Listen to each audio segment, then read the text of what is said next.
మహాగణాధిపతయే నమః. ఓం గురుభ్యో నమః. ఓం శ్రీమాత్రే నమః. అరుణాం కరుణాతరంగితాక్షీం ధృతపాశాంకుశపుష్పబాణచాపాం అనిమాదిభిరావృతాం మయూకైః అహమిత్యేవ విభావయే భవానీం. శ్రీమాత్రే నమః.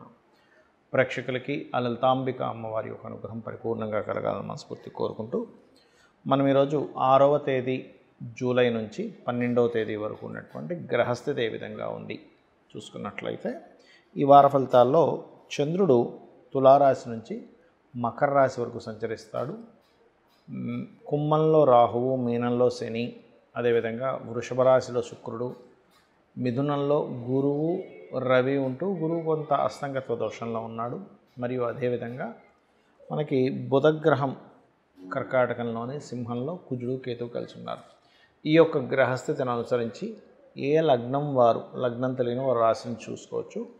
ఎటువంటి విషయాల్లో మీకు కలిసి వస్తుంది, అలాగే మీరు ఎటువంటి విషయాల పట్ల జాగ్రత్తగా ఉండాలి అనేటువంటి అంశాలు చెప్తుంది నేనైనప్పటికీ కూడా చెప్పిస్తున్నటువంటిది సాక్షాత్ లలిత అమ్మవారిగా భావిస్తూ ఒక్కొక్క విషయం గురించి మనం తెలుసుకుందాం. కుంభలగ్నము, కుంభరాశి. కుంభం వారి కనుక చూసుకుంటే లగ్నంలో రాహువు, సప్తమంలో కుజుడు, కేతువు ఉన్నారు. ఈ సప్తమ స్థానం అనేటువంటిది వివాహ స్థానం కాబట్టి ఇక్కడ మీరు ఎట్టి పరిస్థితుల్లో వివాహం కానివ్వండి, పార్ట్నర్షిప్స్ కానివ్వండి, అందులో ముఖ్యంగా మీరు చేస్తున్నటువంటి ఉద్యోగంలోనే ఎవరైనా మనం కలిసి చేద్దామా పార్ట్నర్షిప్లో అని అడిగేటప్పుడు, లేదా మీ సహోదర వర్గంతో పార్ట్నర్షిప్స్ చేసేటప్పుడు కాస్త జాగ్రత్తగా ఉండాలి. గుర్తుపెట్టుకోండి, ఫైనాన్షియల్ గ్రోత్ ఉంటుంది. ఫైనాన్షియల్గా మీరు మీ సంతానంతో కలిసి ఏదైనా ఒక ప్లానింగ్ వేస్ట్ చేసే విషయంలో, లేకపోతే మీ సంతానానికి ధనం ఇచ్చే విషయంలో కొంచెం జాగ్రత్తగా ఉండండి.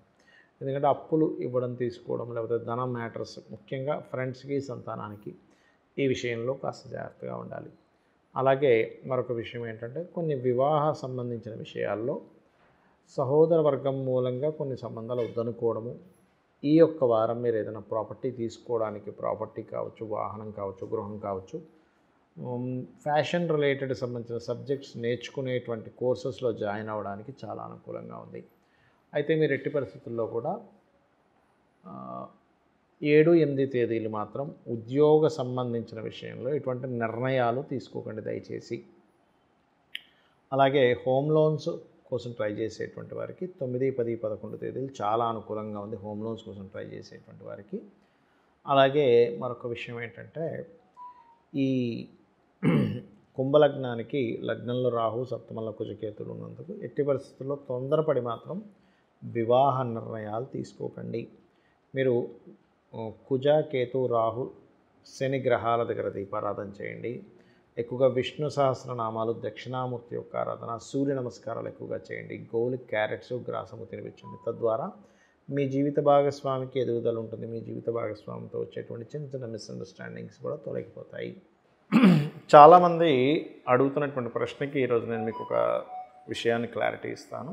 చాలామంది ఏంటంటే, ఏమండి నాకు ఎవరు చూసినా గజకేసరి యోగం ఉందంటున్నారు, బుధాదిత్య యోగం ఉందంటున్నారు, అనఫా సునఫా యోగాలు ఉన్నాయంటున్నారు, చాలా సరళ యోగం అని, లేకపోతే మాలవ్య యోగం అని, లేకపోతే పంచమహాపురుష యోగాల్లో రకరకాల యోగాలు ఉన్నాయంటున్నారు. మరి నా జీవితం ఎందుకు ఇలాగే ఉంది అని అడుగుతున్నారు. దీనికి జ్యోతిష సంబంధించిన కారణాలు, మనం నిత్యము చేస్తున్నటువంటి కొన్ని తప్పిదాలు. ఏమిటి జ్యోతిష సంబంధించిన కారణాలు అంటే, మనకి ఎటువంటి యోగం ఉన్నా గుర్తుపెట్టుకోండి. పాయింట్ నెంబర్ 1, ఆ యోగం ఫలకృతంగా ఉందా, బ్లాకుల్లో ఉందా చూసుకోవాలి. బ్లాక్డ్ భాగ్యచక్రం అంటారు. మీకు రావాల్సిన భాగ్యం బ్లాక్ అయిపోయింది అంటే ఏదైతే యోగం ఉందో అది పాపకర్తరలో ఏమైనా ఉందా అనేది ముఖ్యంగా మీరు ఒకసారి దాన్ని చూసుకోవాలి. అప్పుడు ఏ గ్రహాల ద్వారా అయితే పాపకర్తెరలో పడిందో ఆ గ్రహాలకు సంబంధించిన రెమెడీ కనుక చేసుకుంటే ఆటోమేటిక్గా మీరు పడుతున్న కష్టానికి, చాలామంది అంటుంటారు చూసారా, నేను ఎంత కష్టపడుతున్నా అండి, ఎంతో ప్లాన్ చేస్తున్నా, అయినా అసలు ఇది సక్సెస్ అయ్యి ఉంటే కొన్ని కోట్లు సంపాదించాల్సిన జాతకము నా లైఫ్, అలాంటిది అప్పుల పాలవుతున్నాను అంటూ ఉంటారు. ఎందుకు అంటే కారణం ఒకటి, అప్పులు విషయంలో ఇబ్బంది పడే దశ నడుస్తుంటుంది. ఒక్కోసారి ఇలాగా ఎన్ని యోగాలను బ్లాక్ అవుతూ ఉంటాయి. అదేవిధంగా సంపాదన ప్రధానంగా అందరూ కూడా తీసుకుని ఉంటారు. సంపాదన ముఖ్యం కాబట్టి శాస్త్రం కూడా సంపాదించమనే చెప్పింది ధర్మంగా. కావున సంపాదన ఇచ్చేటువంటి గ్రహం ఎవరో తెలుసుకోలేక మనం రకరకాల మార్గాల్లో ధనాన్ని సంపాదించాలని వెంపర్లాడుతూ వాటి విషయంలో ఇబ్బంది పడుతూ ఉంటాం. ఇది ప్రధానంగా తీసుకోవాలి. ఇక మరొక విషయం ఏంటంటే, ఇక్కడ చాలామంది వాళ్ళ డైలీ లైఫ్ స్టైల్లో కొన్ని మార్పులు చేసుకోనంతసేపు మీకు ఎన్ని యోగాలున్నా, ఎన్ని పరిహారాలు చేస్తున్నా మీకు ఎట్టి పరిస్థితుల్లో ఎక్కడా కూడా మీకు ఫలితం రాదు. ఏమిటా మార్పులు చెప్తాను చూడండి. ఒకటి, జాతచక్రంలో ప్రతి వ్యక్తికి ఏలినాటి శని వస్తుంది, అర్ధాష్టమ శని వస్తుంది, అష్టమ శని వస్తుంది.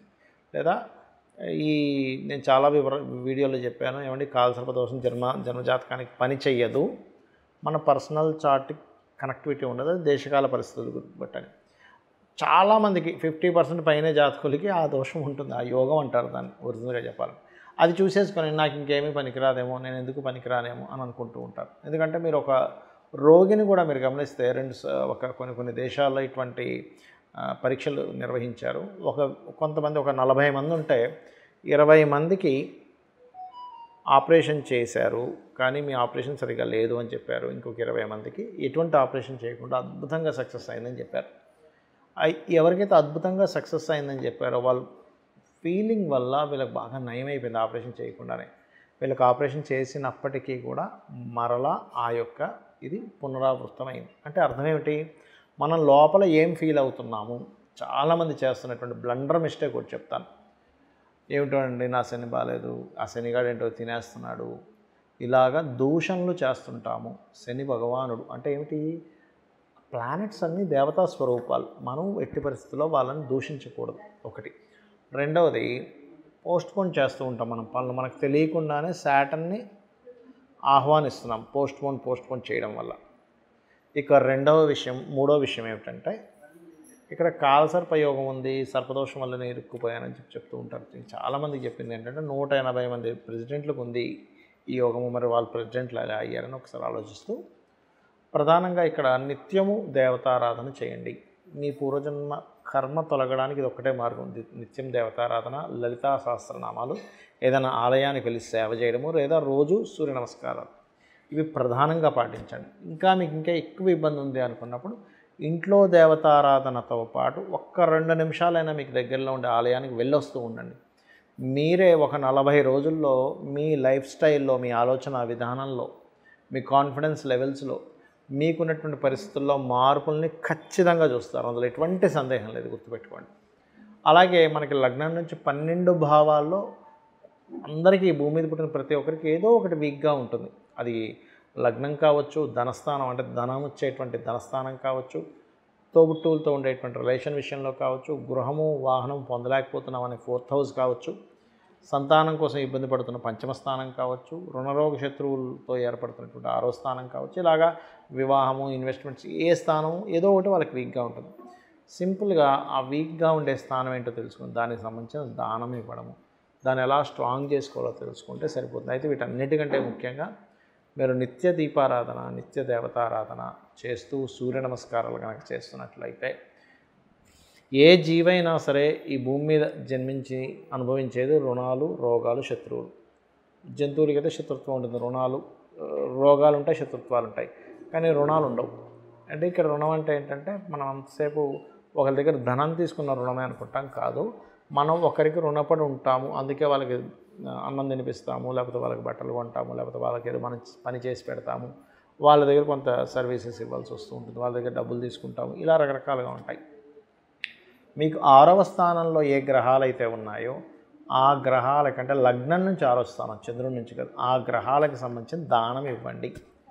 మీ పంచమాధిపతి ఎవరో లేదా పంచమంలో ఏ గ్రహం ఉందో తెలుసుకుని దానికి సంబంధించిన దీపారాధన, దేవతారాధన, అదేవిధంగా మీకు రుణరోగ శత్రువులు తగ్గించే స్థానాధిపతి ఒకరు ఉంటారు మీ జాతకంలో, వారికి చేసుకోండి. ఏమి టెన్షన్ పడకండి, చక్కగా అమ్మవారు మిమ్మల్ని తన యొక్క అనుగ్రహంతో మీ యొక్క జీవితాన్ని అద్భుతంగా మారుస్తుంది. శ్రీమాత్రే నమః.